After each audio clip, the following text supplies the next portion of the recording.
안녕하세요. 미션 이집트 선교사 윤영란입니다. 저를 사용하셔서 하나님을 증거할 수 있도록 은혜를 베풀어 주신 주님께 감사드리며 보내는 선교사이신 마르투스 여러분들에게 선교 기간 동안 역사하신 하나님을 나누고자 합니다.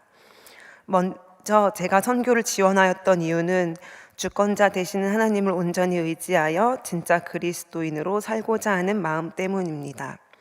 저는 하나님의 부르심으로 연고지가 없던 광주에서 박사 과정을 받으며 그 과정 동안 하나님의 세우심을 경험하였습니다. 그런데 취업을 준비하며 제가 가진 스펙이나 연봉과 같은 세상적인 기준을 의지하게 되었고, 오랜 기간 동안 공부하며 몸과 마음이 너무 지쳐서 하나님이 부르신 길로 계속 나아가야 할 이유와 의지를 잃어버리게 되었습니다. 그래서 진짜 그리스도인으로 살아갈 삶이 그려지지 않았고, 선교에 대해 지도 교수님과 갈등이 있어서 완전히 무너진 상태로 선교를 떠나게 되었습니다. 2월 5일 선교 4일차 큐티 본문 마태복음 9장 18절부터 26절에서 한 관리의 딸과 하혈루증을 앓는 여자에게 즉각적으로 권능을 행하시며 치유하시는 하나님을 묵상하였습니다. 이것은 가스두바라 교회에서 정신없이 분주한 문화사역 가운데 즉시 권능을 행하시는 하나님을 의지하여 짧은 기도를 통해 만나는 영혼들이 치유되고 살아나기를 기대하는 마음으로 연결되었습니다. 마지막 일정으로 웨이메이커 합창을 하는데 듣는 회중들이 아니라 먼저 제 자신에게 선포되어지며 애써 모른 척 하려던 두려움과 불안감을 만져주시는 성령님의 임재를 느낄 수 있었습니다. 이후 팀원들과 함께 손을 잡고 교회 학교의 어린아이들을 위해 중보 기도를 하고 눈을 떠보니 제 앞에 있던 어린 여자아이가 펑펑 울고 있었습니다. 그 순수한 아이가 어떠한 이유로 눈물을 흘렸는지는 모르지만 저에게 찾아오셨던 동일한 성령의 감동임을 믿게 되었습니다. 이러한 마음을 먼저 저에게 다가와 주신 현지 교회 목사님과 나누게 되었고, 그 자리에서 목사님은 제 두 손을 꼭 잡으며 제가 두려워하지 않도록 하나님이 함께 하시도록 축복 기도를 해주셨습니다. 이 기도가 한국에서 믿음의 시험이 너무 벅차다고 힘들어하던 저에게 하나님의 기름 부으심처럼 느껴졌습니다. 2월 7일 선교 6일차 같은 교회에서 청년 예배를 참석하여 이집트 파송식이 있던 오후 예배 때와 비슷한 말씀을 들었고, 이를 통해 언어의 장벽을 뛰어넘어 예배자들을 다스리는 하나님은 오직 한 분이신 것을 경험하였습니다. 이후 예배를 마치고 나가려던 찰나 제 옆에 앉아있던 현지 청년이 성령님께서 감동을 주셨다며 저에게 두려워하지 말라고, 하나님이 어딜 가나 함께 하시며 하나님의 영광이 나타날 것이라 다시 한번 말해 주었습니다.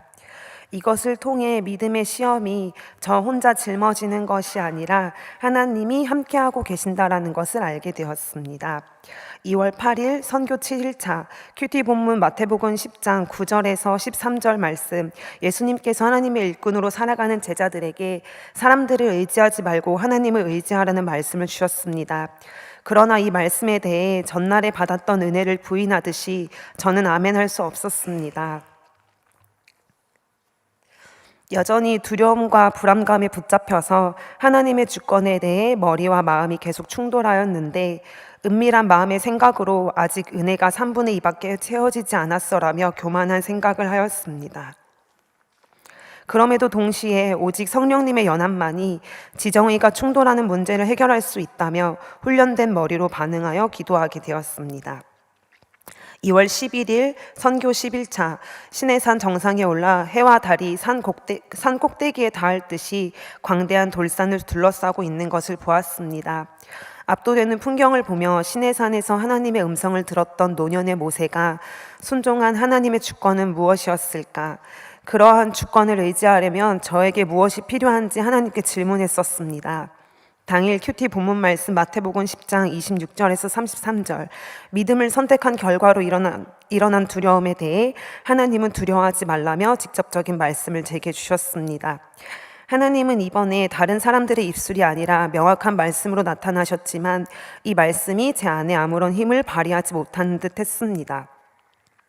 2월 12일 다음날 큐티 본문 마태복음 10장 40절에서 11장 11절 말씀, 12제자에게 하나님의 권위로 제자의 삶을 명하시는 말씀에 대하여 하지 말라고 하는 것을 하는 것이 죄라고 말씀하신 것처럼 하라는 것도 하지 않으면 똑같이 죄임을 배우게 하셨고, 이집트에서 하나님의 주권을 인정하도록 3번이나 계시를 받았으나 나 중심적인 관점이 좀처럼 굴복되지 않는 죄에 대해 회개하게 되었습니다.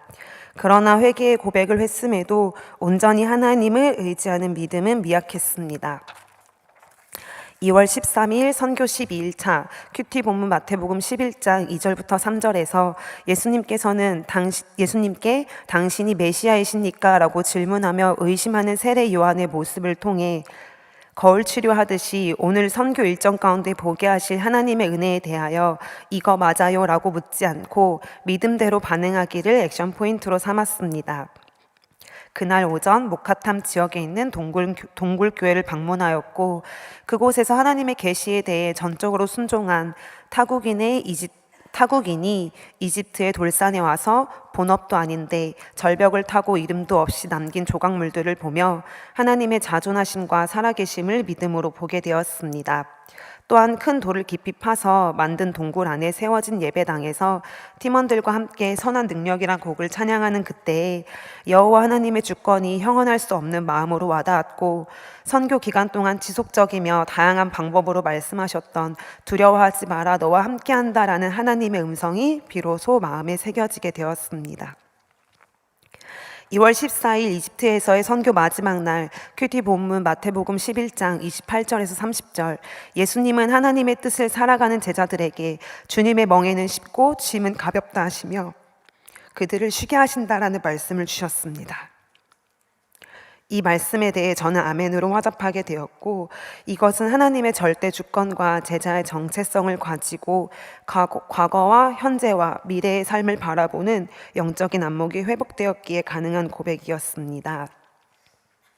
하나님은 저에게 미션 이집트를 통해 낙심의 눈물을 소망의 눈물로 바꾸셨고, 부르신 길에서 하나님이 함께 하신다는 이유만으로 다시 일어나 걸어갈 수 있는 새 힘을 주셨으며, 진짜 그리스도인으로 산다는 것은 하나님이 주인 되시는 선교사적인 삶을 사는 것임을 가르쳐 주셨습니다.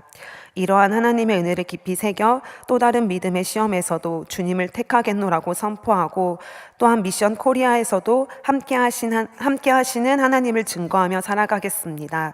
마지막으로 저와 미션 이집트 팀을 위해 기도와 물질을 아낌없이 흘려 보내주신 선교사님들에게 감사 인사를 드립니다.